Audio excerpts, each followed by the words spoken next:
There is a particular kind of silence that settles into a house when the children stop coming home.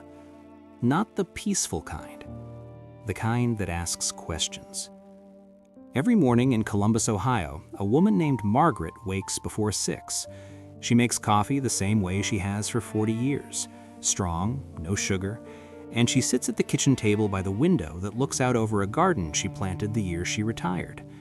She is 74 years old, silver-haired, sharp-eyed, the kind of woman who still keeps a paper calendar and writes things down in neat, deliberate handwriting.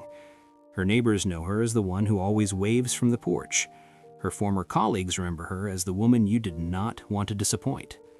For 37 years, Margaret ran hospital administration in one of Columbus's largest medical centers. She was, by every professional measure, exceptional. But this is not a story about her career. You have spent your whole life providing for your family, working harder every year, telling yourself the sacrifice was temporary, that there would be time later for the things that truly mattered. But somewhere along the way, providing became the excuse for not being present. If that feels familiar, this is Margaret's story. And more importantly, it is the story of what she did about it. Margaret's children are named Claire and David. Claire lives in Cincinnati, David lives in Portland. And if you had asked either of them 10 years ago to describe their mother, they would have chosen their words carefully. They would have said she was driven, dedicated, always almost there. Almost at the recital, almost at the graduation dinner, almost present at the breakfast table, before another early morning pulled her back to the hospital, to the meetings, to the career she had quietly decided mattered most. Margaret told herself they understood, that they were proud of her, that the financial security she provided was its own kind of love. Perhaps it was. But it was not enough. When Margaret retired at 63, Claire had not called, and David's conversations with her mother were polite in the way that conversations between strangers are polite. She sat in her house, her beautiful, quiet house, and understood, perhaps for the first time, what she had actually built. A life that looked successful from the outside and echoed on the inside. But Margaret had not spent 37 years in hospital administration by accepting situations she did not like. 3 months after retirement, she got in her car and drove 4 hours to Cincinnati. She did not call ahead. She knew Claire would find a reason to be busy.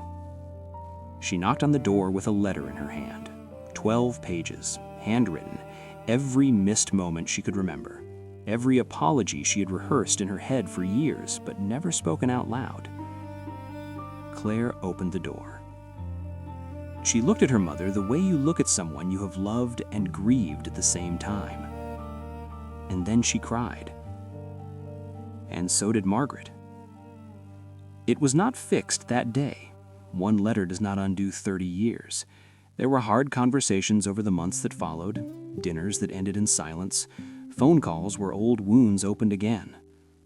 But Margaret kept showing up, not with gifts, not with money, just with herself.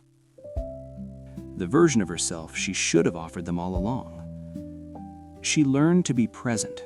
At 70 years old, she learned how to sit in a room with her grandchildren and let the afternoons simply pass. That sounds simple. For Margaret, it was the hardest thing she had ever done. She has Sunday dinner with both of her children every single week. Her granddaughter calls on Wednesday afternoons just to talk. She asked Margaret to teach her how to bake the bread her great-grandmother used to make. They stood in Claire's kitchen for 3 hours, flour on everything, the afternoon disappearing around them. Margaret still wakes before 6. She still makes her coffee strong, no sugar. She still sits at the table by the garden window. But the house is not quiet in the same way anymore. If there's distance between you and someone you love, distance that has lasted longer than it should, Margaret's story asks you one quiet question. What are you waiting for? The people who love you are not going to wait forever. And it is never, never too late to begin again.